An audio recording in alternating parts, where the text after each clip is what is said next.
Welcome back to this channel. ఈరోజు నేను మీకు ఎంతో సింపుల్గా పర్ఫెక్ట్గా దొండకాయ 65ని ఎలా చేసుకోవాలో చూపిస్తాను. ఈ రెసిపీ కోసం మనం దొండకాయల్ని ఇలా సన్నగా పొడవుగా కోసుకొని ఒక బౌల్లోకి తీసుకోవాలి. ఇప్పుడు దీంట్లోకి మనం 1 టీ స్పూన్ వరకు పసుపుని, కారాన్ని, అలాగే టేస్ట్కి సరిపోయేంత ఉప్పుని, 1 టీ స్పూన్ వరకు అల్లం వెల్లుల్లిపాయ పేస్ట్ని, కొంచెం ఫుడ్ కలర్ని యాడ్ చేసుకుంటున్నాను. దీనితో పాటే 1 టేబుల్ స్పూన్ వరకు కార్న్ఫ్లోర్ని, 2 టేబుల్ స్పూన్ల వరకు బీప్ పిండిని యాడ్ చేసుకోండి. మనం వేసుకున్నవన్నీ ముక్కలకి బాగా పట్టేలాగా కాసేపు వాటర్ పొయ్యకుండా వీటిని బాగా కలుపుకోండి. ఇవన్నీ బాగా కలిసిపోయాక వాటర్ని కొంచెం కొంచెంగా యాడ్ చేసుకుంటూ పిండిని గట్టిగా కలుపుకోండి. అప్పుడే మీకు ఫ్రై అనేది క్రిస్పీగా బాగుంటుంది.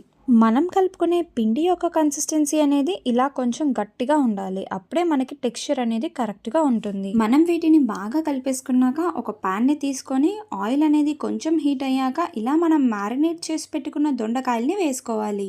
మీరు ఇలా ఫ్రైని చేసుకునేటప్పుడు సిమ్లో పెట్టుకొని ఫ్రై చేసుకోండి. అప్పుడే దొండకాయలు అనేవి లోపల నుండి కుక్ అయ్యి టేస్ట్ అనేది బాగుంటుంది. ఇలా మనకి దొండకాయలన్నీ బాగా ఫ్రై అయిపోయాక తీసేసుకొని సర్వ్ చేసుకోవచ్చు. మీరు ఇదే దొండకాయ ఫ్రైని దొండకాయల్ని రౌండ్గా కట్ చేసుకొని కూడా ప్రిపేర్ చేసుకోవచ్చు. టేస్ట్ అనేది చాలా బాగుంటుంది. నెక్స్ట్ టైం మీరు దొండకాయ ఫ్రైని ట్రై చేసేటప్పుడు ఇలా ఒకసారి ట్రై చేసి చూడండి. టేస్ట్ అనేది ఎంతో బాగుంటుంది.